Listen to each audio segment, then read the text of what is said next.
ధ్యానంలో పరిణతి అనే అంశంపై మీకు కావలసిన ముఖ్యమైన విషయాల సారాంశం ఇది.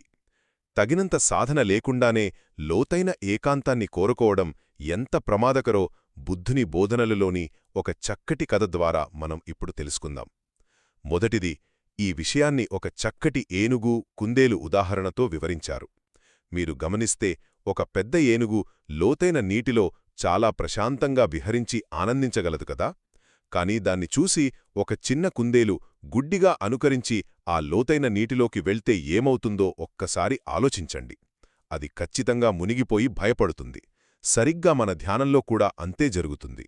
రెండవది, కొత్తగా ధ్యానం మొదలుపెట్టినవారు తమను తాము ఆ ఏనుగుతో పోల్చుకోవడం చాలా తొందరపాటే అవుతుంది.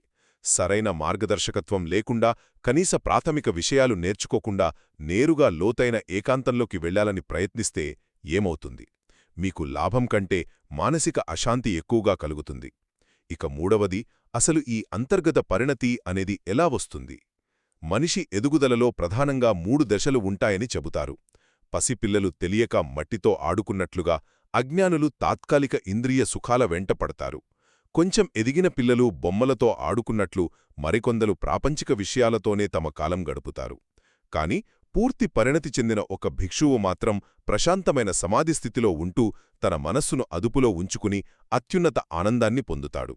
కాబట్టి ఇతరులను చూసి గుడ్డిగా అనుకరించకుండా సరైన అవగాహన, క్రమబద్ధమైన సాధన ద్వారా ధ్యానంలో పరిణతి సాధించడమే నిజమైన ప్రశాంతతకు ఏకైక మార్గం.